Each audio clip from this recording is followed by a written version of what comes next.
global unit. As this guy, I won't say it again, but this guy was talking about all the Satanists in banking.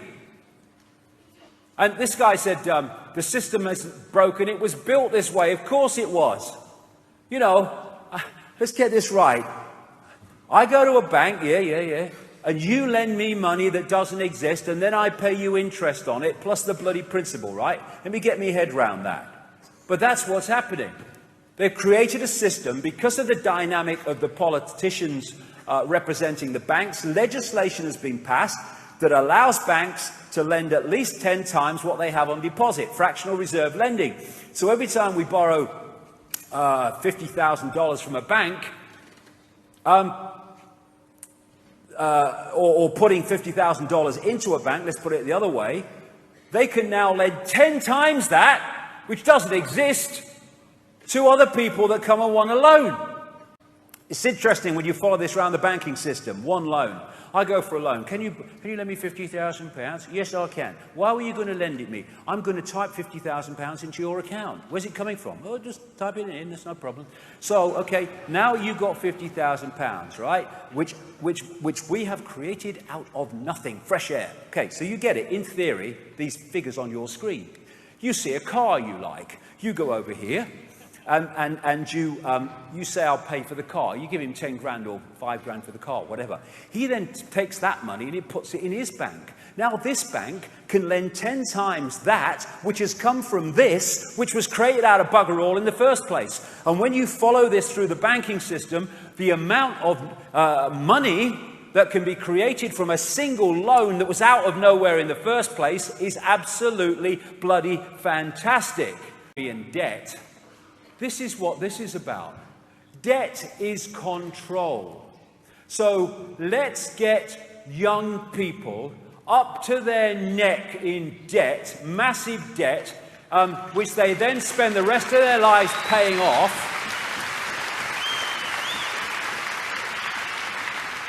Just to be bloody programmed with a system's version of events. This is a great list. This is what you learned from school. Truth comes from authority. Intelligence is the ability to remember and repeat. Accurate memory and repetition are rewarded. Non-compliance is punished. Conform intellectually and socially. This guy, H.L. Mencken, said, the aim of public education is not to spread enlightenment at all. It is simply to reduce as many individuals as possible to the same self-level, where they studied the personality changes as people went through school. And they found this, a massive decline in creativity as children have become less emotionally expressive, less energetic, less talkative and verbally expressive, less humorous, less imaginative, less unconventional, less lively and passionate, less perceptive, less apt to connect seemingly irrelevant things, dots, less synthesizing and less likely to see things from a different angle. That's what they found happens as people go further and further into system. And now they want to take this system and they want to make the kids pay for it with debt for much of the rest of their lives, right? Now, here's my suggestion, here's my question. What do you want to bloody do it for? What do you want to do it for? Why do you want to go through this system and have them tell you what you must think about every bloody thing? And if you don't tell the exam paper what it's told you to believe, then you won't create it. And it will be based on a world central bank, they're already talking about it, which would dictate all global finance. What are they doing in the European Union? Stepping stones, totalitarian tiptoe. They're saying as a result of the financial crisis in Europe, which these have created, we must have centralized control of all the banking in Europe. And then you look at the people who are coming forward to solve the problem. When we had the crash in 2008, the Bush Treasury Secretary was Hank Paulson, who'd come a few years earlier from Goldman Sachs, where he was chief executive officer. The new head of the European Central Bank is Mario Draghi. Mario Draghi is a former employee of Goldman Sachs. The guy currently unelected and running Italy, Mario Monti, is a former executive of Goldman Sachs. An end to national sovereignty, all justified by saving the world, by the way. An end to national sovereignty. State planning and management of all land resources, ecosystems, deserts, forests, mountains, oceans and fresh water. Agriculture, rural development, biotechnology, and ensuring equity equals slavery. The state is to define the role of business and financial resources. Abolition of private property is not sustainable, they say. Here we go again. How many times has this come up? Restructuring the family unit. Children to be raised by the state. People told, this is what Aldous Huxley said in Brave New World, people told what their job will be, major restrictions on movement, creation of human settlement zones, I'll get to them in a minute, mass resettlement as people are forced to vacate land where they live, for reasons I'm coming to, dumbing down education, achieved a long time ago. Fear this, fear that. Insecurity, anxiety, that's what it's doing to manipulate our perception and hold us in a low vibrational state, therefore the moon matrix. So one of the ways that we can, just on a daily basis, is disconnect from the lizard brain, and therefore what it's connecting us to, is to, simple thing, don't count to 10, count to 50. And if you're still wound up and about to hit somebody, count another 50.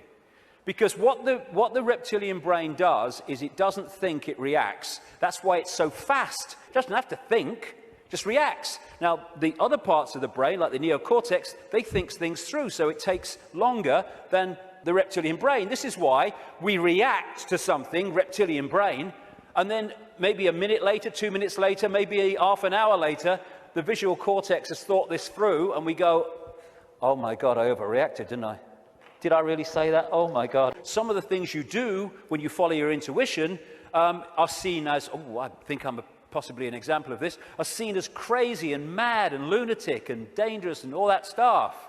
And what happens then when you do that and you get that reaction is that the head kicks in, the mind, which wants to protect its preeminence that it's had up to this point, puts its arms together and says, see what happens when you don't listen to me, see the trouble you've got into?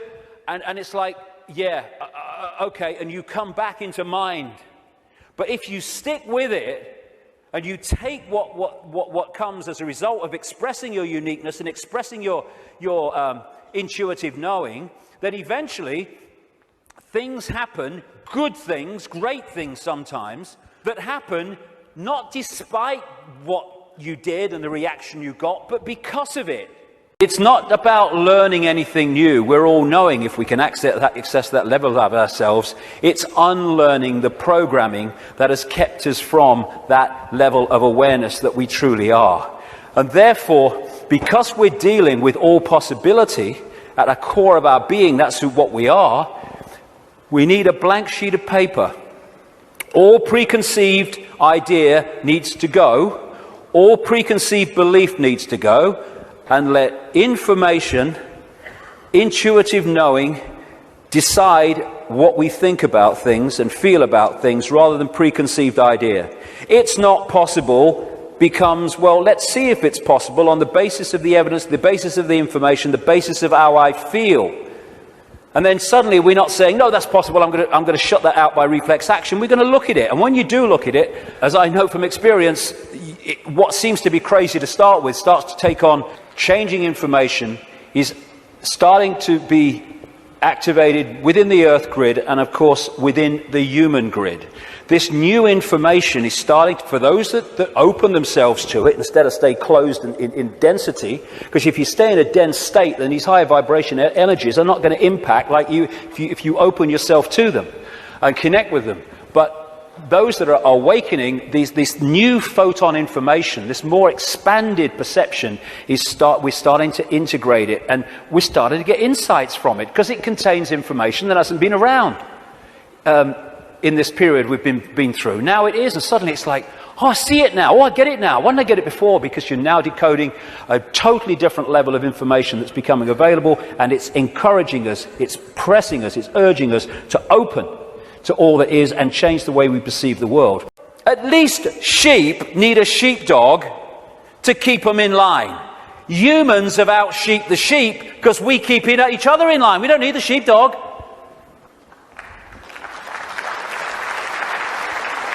We have sheepdogs called parents and teachers and politicians and peer pressure. When we're thinking of expressing our uniqueness, we're not thinking, oh, what will George Bush think or what will Barack Obama think? No. We're thinking, what will my mother think? What will my father think? What will the neighbours think? What will my mates think? What will the people at work think? In other words, what will other people who have chosen to live in this sheep pen think of me getting out of it? It's like sitting in a cell and you find a way out through the door, and instead of another prison warder coming along to stop you getting out, the other prisoners jump on you. And it's all about the control and programming of perception. That's the only way the few, and it is a few compared with the global population, that the billions can be controlled. Manipulating how we interact with reality, keeping from us that we are consciousness, putting us in these bubbles of our sense of limitation and I can't, manipulating the way we decode reality, and therefore making us see the world as the control system wants us to see it. That's the basis of all of it going through the day, because that's the basis of all of it going through the whole conspiracy. To understand the world that we live in. One seriously important aspect to this DNA, this hybrid DNA I'm talking about, is that it has eliminated what we call empathy. The ability to decode the emotion of empathy. Empathy is the fail-safe mechanism of all behavior. If I can empathize with the consequences for others of my actions, that limits and balances my actions. If I have no empathy because I cannot empathize, then there are no limits. There is nothing that won't do. 3,000 dead on 9/11, who cares? Who cares? That's what we're dealing with. And this is vital to get across. If we look at this information on the basis of thinking I wouldn't do that, so they wouldn't do it, then we're going to miss the plot completely. The only source of information they have to get a fix on who they are, where they are, world events, anything, is information, when you're in that 5 sense mode alone, coming through the eyes and the ears. And who controls that? The education system, the media, and peer pressure from people who've been through the education system and been programmed by the media. So once you're in that mode, you are little more than a computer terminal on an internet. But when you expand your awareness beyond that point, and you go beyond that limitation, you start to perceive things, you start to have insights, because now, although you're in this world in terms of your body and your experience of this reality, you're not of the world totally in terms of your perception of reality. And when people expand their consciousness and start to, in effect, look into the world instead of being in it and of it, that's when you're called mad. That's when you're called crazy, because you are seeing a reality that most other people aren't seeing. And I've used this analogy before, but I think it just so explains where we are. We live in a madhouse. And if you're born in a madhouse and you grow up in a madhouse, madness to you is sanity. And people who come into the madhouse or can see beyond it and say, actually, this is a madhouse and this is why, those that can see only the madhouse, who think it's normal, that think it's sane, they think the people that can see beyond it are mad. This is what's gone on throughout human history. In the nature of reality and the way we interact with reality and the way that thought manifests as what we experience, I have this phrase: what we believe, we perceive, and what we perceive, we experience. If you can program someone to believe something, then that will become their reality. And if you can get people to take it on collectively, that will become the collective reality. It's very much like the stage hypnotist who puts a belief system or a belief in reality, that's what they're doing, into the mind of the stooge on the stage, and then the stooge on the stage experiences that, whether it's someone naked in the audience that isn't, whether there's an elephant in the audience but there isn't, whatever. That downloaded belief manifest as their experienced reality. And, you know, I've been watching this for years now, Alex. Have this range of awareness into the true sense of what we are. You realize that David Icke is not who I am. Luke is not who you are. It's the name for a current experience of infinite awareness. And your infinite awareness and my infinite awareness is the same awareness. It's just got 2 points of attention. One's called Luke and one's called David. And once you realize that you are infinite awareness having an experience, then that knowledge can allow you to take control of the experience, because you know it is in your power to do that. Concede to the fear of what other people think of us, because if we do, and the vast majority of people in the world do, we are no longer from that moment on living our own lives. We're not living our own truth. We're not living our own genuineness. We're living someone else's version of what we should be. Now, if you want to be that, that's fair enough. I respect that. It's your choice. Just don't tell me how I'm going to live my life and what I'm going to think and what I'm going to say. Because you cross my line when you do that. And it's this fear of what other people think that makes people conform to very narrow boxes, which they don't even believe in, but they stay in them so that they are within, they are accepted by people around them. And there's a phrase I say to people a lot is that you can't unhear something. So when you speak your truth and people go, load of rubbish, you're mad, but they can't unhear what you have said. And if what you have said has any validity, it will eventually be shown to be so by things playing out as you said they will. This is what has happened to me. But unless you speak your truth and accept that, you know, people are going to dismiss it and ridicule it, though not so much now because it's playing out in the television news, then they're going to have nothing to hear that they can't later not unhear, and therefore see that the two go together, and what was said is actually what's happening, so I have to look at this a bit more seriously now. It's so important that we speak our truth and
it's the DNA of this society which holds this society more than anything else in so many ways, on a physical level, in servitude. Money created out of nothing, called debt, credit, which we then spend the rest of our lives paying back. But don't look at that. Don't let them know that. Tick, tick, tick. Hey, quick, honey, it's the Jerry Springer show. This man's going to punch his girlfriend. Come and look, honey. These are all the diversions, constantly. And then, of course, these people will tell you all the news that those that own the media want you to believe is true. It's what news is. And the whole foundation of all of it is be afraid, be very afraid. The big bad monster is coming as soon as we've invented him. We're nowhere near the edge of what is possible and what is there to be known. But the norms are very powerful, especially when, from cradle to grave, We are constantly manipulated and confused with contradictory information, and when we're pressured to believe it, otherwise we'll get ridiculed or condemned for being different. And we are in a situation, a world brilliantly described by this man, Michael Elner. Just look at us. Everything is backwards. Everything is upside down. Doctors destroy health, lawyers destroy justice, universities destroy knowledge, governments destroy freedom, the major media destroys information, and religions destroy spirituality. That's where we are. Instead, we go official version of events, reported to the public, virtually unquestioned, and it becomes official history without question. At stage 2, you want the public to react with anger, with fear, with outrage, and you want them to say, basically, something must be done. What are they going to do about it? And then those who've created the problem, got that reaction, then change society openly through legislation to offer the solutions to the problems they have themselves covertly created. And that method alone has advanced this agenda through the centuries more than any other technique of manipulation. The 33rd degree of Freemasonry has this Latin motto, ordo ab chaos, order out of chaos, problem, reaction, solution. Create the chaos and then offer a new order, a new world order, which is the code name for this conspiracy. And God, it's coming out their mouths all over the place at the moment, isn't it? So what you have is a hidden hand where events are manipulated, like 9/11, which not just me, but endless other researchers now around the world have taken apart the official story. It insults the intelligence of a 10-year-old. And you have a hidden hand manipulating events, and the whole goal of it is centralization of power to the point where humans are little more than controlled clones. Who's the hidden hand? I mean, who are these hidden hands? This network of families I'm talking about. You find that people that are in positions of apparent power, like prime ministers and presidents, are actually puppets of the real power, which doesn't put itself on public display. Why would it? I mean, does anyone really think that George W. Bush is running America? He probably couldn't tie his shoelaces, never mind run a country. On the planet, this is why we're getting this mantra all the time now about international law. We must have international law. What is international law? It is a law that everyone on the planet has to obey, in theory anyway. And so if you want, which is what they do want, a world government, a world central bank, a world army, an amalgamation of NATO and the UN peacekeeping operation, a world currency, electronic, no cash, and a microchip population, then what you've got to do, and this is the way they work, a process I call problem, reaction, solution, you've got to keep creating the problems, get the people to react, do something in fear and outrage, all of what's happening, what they're going to do about it, and then they, who've covertly created the problem, offer the solutions to the problems they've created, which is the constant centralization of power. That's what all the solutions are. And we're seeing such a wonderful example now with what's happening in the financial industry. Absolutely. Office, Home Secretary, and she brought in these changes which were very much part of the agenda. Then she disappeared. And now we have this other woman in as Home Secretary from the Conservative Party, and she's taken it on. And then she'll go, and someone else will come in. Now, can we have a look at this? What connects these different people coming into political office, bringing in through legislation advancements of the agenda, the global agenda of human enslavement, and then disappearing? And then someone else comes in with a different name, maybe probably a different party, and they'll do the same and advance it some more, just like Bush becomes Obama. What is the cement? Ask yourself, you know, activists of the left who dismiss this stuff, what is the cement? And it's the force that dictates through these gophers, and that's the force we need to expose and we need to highlight. So it's a mind game. It's a mind game. Everything is a mind game. We see 9/11 and we see people believing in the official story of 9/11. That's the external expression. But take it back to its core. It is the manipulation of vast numbers of people to believe total crap about 9/11, which as a result gives you the justification of further action which you want, what I call problem, reaction, solution. So what I'm saying, Patrick, is wherever you see the manifestations of this conspiracy in its multiple faceted, interconnected tapestry, when you pull all of them back to their core, they are expressions of manipulation of human perception. This has creeped in, what you're talking about, an exact replica of this has creeped into politics and into Exactly. in their last few decades, and it's what is called, it's the Tina principle. There is no alternative. We must have austerity. There is no alternative. We must have nuclear power. There is no alternative. This is the only way to do it. There's no other way to do it, so we have to do it this way. This has become an overriding trend, and people have taken this on board. Yes, they have. I think. Manipulation of consensus, as they once called it. It's a dangerous thing to take on board It's a because program. it blocks off Yes. all possibility. Exactly. That's exactly right. Give away your power, and you make your power, I want more likes, I want more clicks, I want more followers. You're not yourself. How do you do that? You become them. Exactly. You have to become them, because people are looking to people to agree with them. So when you're way out off the postage stamp, then people, you're obviously often way away from people's perceptions and beliefs. Mm-hmm. So they're going, the guy's looking mad, that man. And therefore, if you want more clicks and pats on the back and more kind of adulation, then you have to go towards them. Even though you might not want to, you go towards them because adulation and clicks are more important to you than standing in your own power and in your own self. So what you have to do is you have to become them, that which you wish to attract, by saying that which you may not believe, to engage with them and them to engage with you. My philosophy is simple: speak your truth and whatever happens, happens, which I call phantom self.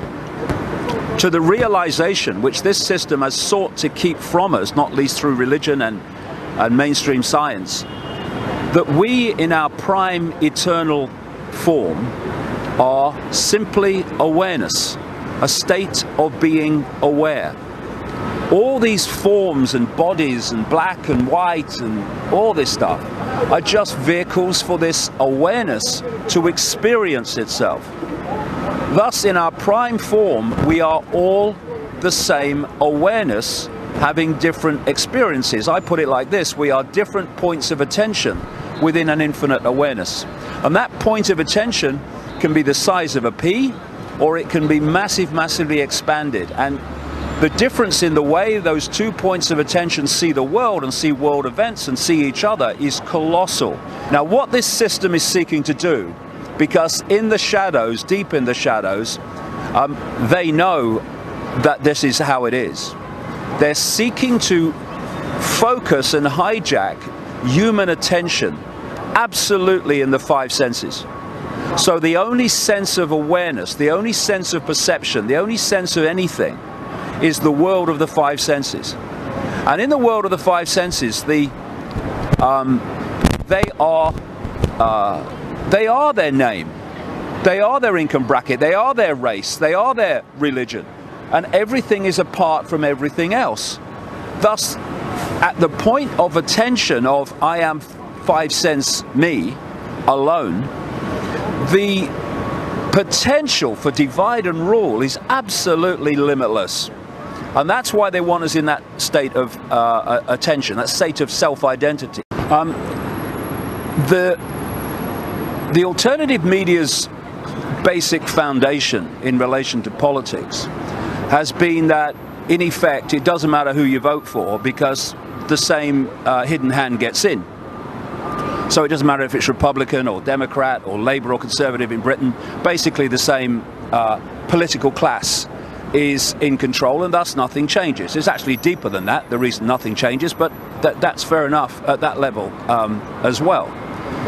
Since the emergence of Donald Trump, suddenly much of that is people in ignorance of what is going on. You have to control their perceptions. Perception is everything. This agenda for the world doesn't happen within the period in office of a prime minister or a president. It's not those people that are making the decisions. It's this network that is always there, no matter who's in power. This catastrophe in the Middle East that's taken the lives and maimed untold millions of people has been coldly calculated from the start. That's the psychopathic, no empathy mentality that I'm talking about that is running this world. That's what we're dealing with. It's a state of awareness. And this is where the conspiracy, we can talk about the conspiracy on the 5 sense level, and I do all the time. But if we're really going to understand the basis of it, the foundation of it, we have got to get much, much deeper in an understanding of reality, because that's where the conspiracy is coming from. We see Bilderberg meetings and banks and all the rest of it, and we should investigate them. But where it's all coming from are these inner sanctums that understand how reality works and therefore can manipulate a population that they have systematically misled and suppressed so that they don't understand how reality works.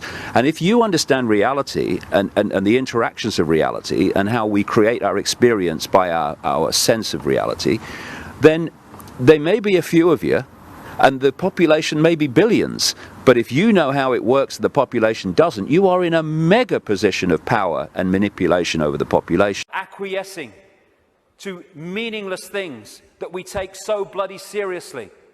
How many things do we look back that got us really het up, frustrated and angry, and we look back, it didn't really matter, did it? Well, don't let it matter then. That's the thing. And then there's what I've long called combing the mirror. Combing the mirror is a crazy thing, because what happens is you want to change your hair, so you comb the mirror.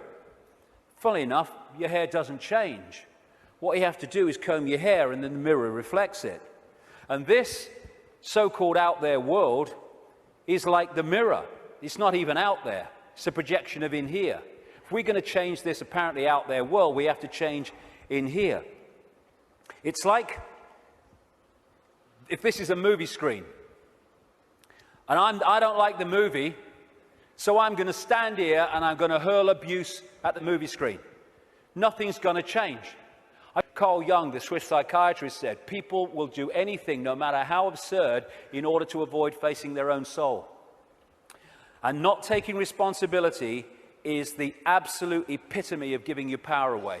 When we say it's all your fault that I'm in this situation, whether it's collectively or individually, what we're saying is, I don't have power over my life, you do.